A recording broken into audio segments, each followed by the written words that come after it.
we are, back again, week number 2. Really what's been done this week is the foundation has been completely leveled and signed off by an engineer. So let me show you a difference from last week versus this week. You didn't really get a chance to see it on camera. I'm back at the front of the house. This is the door to the garage. I'm now gonna unlock the door and I'm gonna open it. The door is a little sticky, but I think that's reasonable. Probably just needs to have the hinges readjusted. But what you do see here is this door is not moving. Last time I came, it would just swing open. That's not the case. The door opens, it stays pretty much where you leave it. Again, a bunch of junk in the hot garage that nobody cares about. We're not gonna focus too much on that. Although there is this weird chicken leg up there. I don't know what this is all about. And a lot of old houses I go into, there's these weird chicken parts wrapped in foil. I don't know what that is. That's weird. We're gonna avoid that. Also, in case you're wondering, when you see me with these videos, you're not seeing everything for the first time. I've already done a walkthrough. I'm pretty smart fella. This is an empty house. I walked through ahead of time. Maybe I'm armed, maybe I'm not, but I make sure that there's nothing in here that's gonna harm me while I'm making these videos. So again, the foundation's been leveled. You can see a few new stress fractures, which is fine, that is expected. The contractors will end up fixing that. Also around the front door, there's this gap now, so that gap's gonna have to be addressed. This door also fully locks and is seated into the sill. It wasn't that way before, but it is now after the foundation's been completely level. So just need some touch-up work done there and make sure all the doors and windows work. I've tested a lot of the windows. They do work as they should. You can see some more new stress fractures here. That was like that when I bought the house. Try not to get the people outside. More stress fractures, more. And that's perfectly fine. All that stuff's gonna get cleaned up by the contractor. You got some more here, you got more here, you got more there. That's totally fine. That is acceptable. So we're gonna move on. This up here, this is where the joists were separating from the center of the house. So for y'all that don't know, the joists are connected at the ends or the two opposite sides of the house, but not necessarily connected in the middle. So when those joists start to separate from the drywall, you start to see this cracking up here. You got some more stress fractures. These are old stress fractures, and I know that because these have been painted over. So now they're just a little bit better. As I'm walking, all the doors, they swing.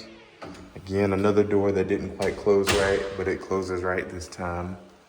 And a few more stress fractures. Perfectly fine. The team's gonna come in and clean it up. Also, the floor feels a lot more level. There's still a few dips here and there, but that's honestly probably just how they poured the concrete back in the day. Closing the door behind me. That closes, no friction. That feels nice. Again, the primary suite is empty. One of the ideas that I had for this primary suite is gonna be a little weird, but I'm gonna keep checking the foundation and the evidence foundation repair. The blind's obviously old and gotta go. You can see outside here, they have completely covered the foundation. I'm gonna need some landscaping work done, might do some of it myself, just to save down on the cost. And you can see this is a big stress fracture, and that's perfectly fine. If this were my house that I lived in, I'd be very concerned about that. But seeing as how it's not, I am much less concerned now. I'll show you another door that just opens as it should and closes as it should. Door to the bathroom. So actually this one I just discovered is a little bit off, but that's okay. You can see that gap there. I'm gonna have the contractors come in and fix that. That door needs to close, especially if this is gonna be an Airbnb. Once they get this right, everything's gonna be good for continuing the project. Let's get on the other side here. I'll get back to my thought that I had just a minute ago. Yeah, So we're not off by much, but it is off. However, you can see, yeah, it's got more to do with those cracks. So you're gonna have to come in and fix that. Yeah, that's a big crack. Not really concerned. This is that linen closet I didn't open last time, but here it is. Nothing major, just a linen closet. Bathroom is still empty. Not a whole lot going on.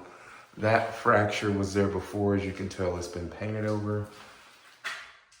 Yep, that's just part of the ceiling. It's that knockdown texture. Okay, so it still looks bad in the bathroom, which is what I thought. Bad as in it's not finished yet. But one of the thoughts I had making this an Airbnb, keep in mind we are still in the primary suite. Keep this outlet in mind.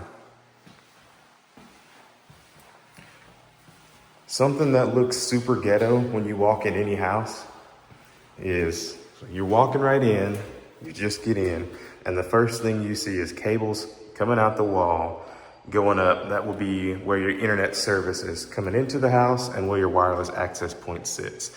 This is not what you want. Animals, kids, guests, whomever can come and jack this up. So my thought was, instead of having it come into the house there, which makes no sense, it's gonna be a little elbow grease for myself. We already have an outlet here in the primary suite. If I can get it routed to this closet, it doesn't have to be a full comms closet, but this goes to the exterior of the house. Exterior right here. The internet actually comes in on the exterior, and then there's a cable that runs all the way up through the attic back to that front portion. But if we had the drop just coming down into the closet, we can easily plug it in and make this our comms closet for an Airbnb. We can run the rest of the wires up there and hardwire where all the old coax is, because let's be real, nobody uses coax anymore. We could opt to keep the coax, but I don't think I need to. I might be able to use some of the existing networking infrastructure here, but I highly doubt it. It's gonna be easier to just run new lines so I know where everything is. But back to the foundation, you can see up here, there's still some stress fractures, which is fine, but there isn't that gap that existed anymore the last time I was here. That gap is completely gone. Those joists have set back down. There's still some evidence of the cracking, perfectly fine. And if you do some real research, you can tell which way that's cracking. That's just the doorbell ringer. I'm gonna show you the floor in the kitchen. It has been demoed, but some of the cracks that are in here have actually started to close up. And it's the same with the garage. The cracks have closed up. I'm not gonna bore you guys to death talking about foundation, but foundation is literally the foundation of the home. So just a few more minutes, looking at a few little pieces of evidence. Here, we're at the back of the house, which you didn't really talk about last time. And one of the reasons I didn't want to highlight it in the video is because the foundation was messed up. Therefore, these French doors did not close all the way. And when they did finally get to a closing point, the actual locks, see that deadbolt, actually contacts the hole in the other door, so it can be safely locked at this point. That's why I have this really, really interesting security bar. I didn't want anybody coming in the house while I wasn't here. But it is locked now. It's good to go. I've checked it. I'm gonna see if the contractor can actually save these doors. The doors themselves are good, just maybe, yeah, if you start looking at the gapping, how it's wider at the top here, and it gets narrower and narrower at the bottom. I'm wondering if we can just manipulate the actual hinges to make these doors actually come in contact correctly. Save myself a little bit of money, because the doors themselves are good. They're good doors. They don't look amazing, but honestly, they're good enough for what I'm gonna use it for. Going back to the back. Again, apologies for making extra long videos. That was not my goal. Something I don't necessarily like about this house is the light switches. Guests might appreciate it. So what you see is you have a dual light switch setup. The bottom one, the top one. That one's for children, that one's for adults.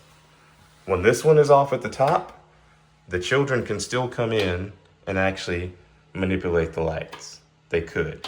However, as an adult, it probably makes more sense to just leave this thing all the way on, leave it off when you don't need to use it, and then turn it on when you do. The kids can flip theirs around. The reason I say that is because guests are gonna be super confused. This is a bathroom you didn't see. It literally butts up right next to the other shower. That makes things super easy. You can see a little junction box there. You got some Romex running to the attic.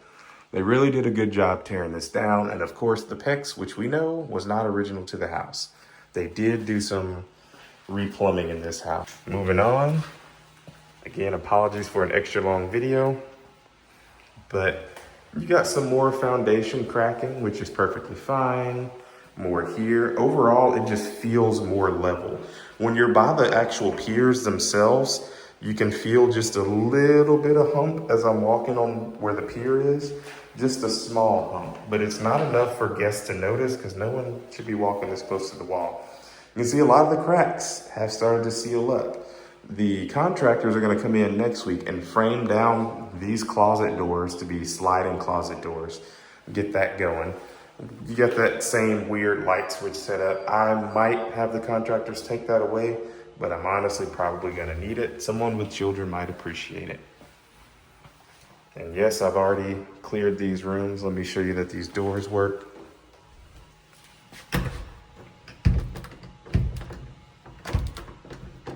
So this door, it is a little bit off.